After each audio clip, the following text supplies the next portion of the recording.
Hello dear viewers and welcome back to our channel. So, let's set the stage for today's story.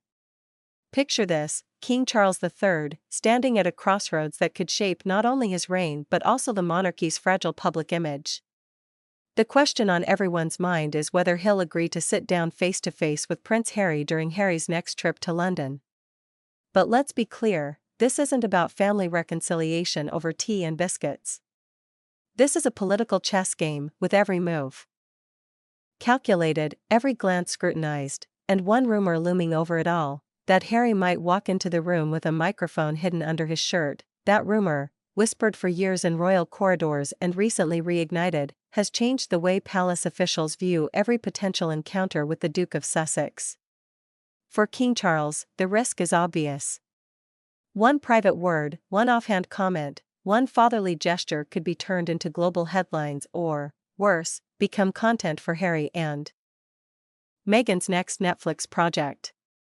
And with the monarchy's reputation already fragile, the king cannot afford to gamble. People often wonder why Charles seems reluctant to pick up the phone to his youngest son. It's not coldness, it's caution. He knows that one private call could be leaked, distorted, or dramatized. Every royal aide understands this dynamic, which is why they've advised against private meetings without strict safeguards. After Harry's last unannounced trip, where he dropped in on Clarence House for a rushed 12-minute audience, Charles's schedule was upended and palace staff scrambled to control the optics. That meeting left scars.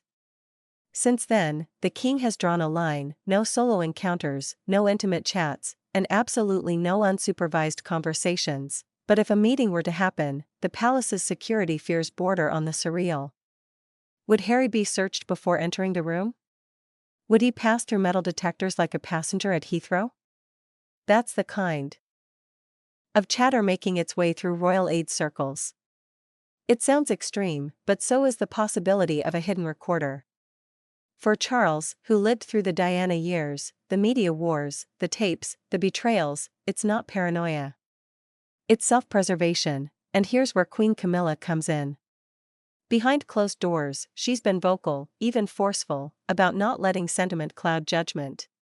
She knows her husband's softer side and fears it could be exploited. Her argument is blunt: give Harry an inch, and Meghan will turn it into a mile. Camilla has worked decades to rebuild her public image from the other woman into the queen consort, and she will not risk it all on a gamble with a man she believes cannot be trusted. For her, the danger isn't just Harry himself but the machinery behind him: Hollywood producers, Netflix executives, publicists, all waiting for new material.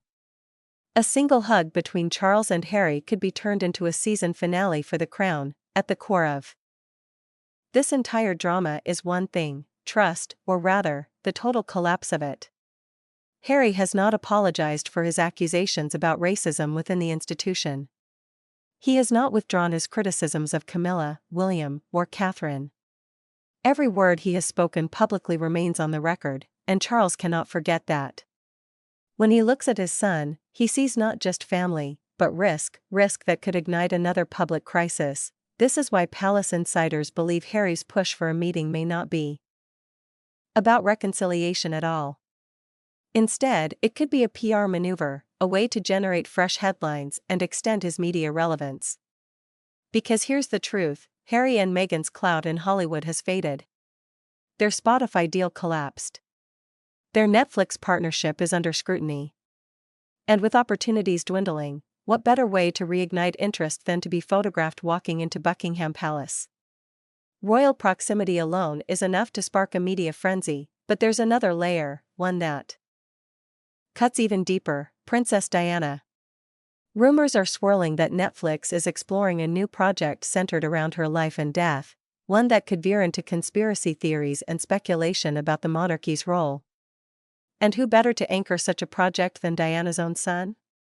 Insiders claim Harry has been approached, with pitches suggesting this could be his nuclear option, the ultimate card to secure long-term media relevance. If Harry takes part, it would not be a soft tribute.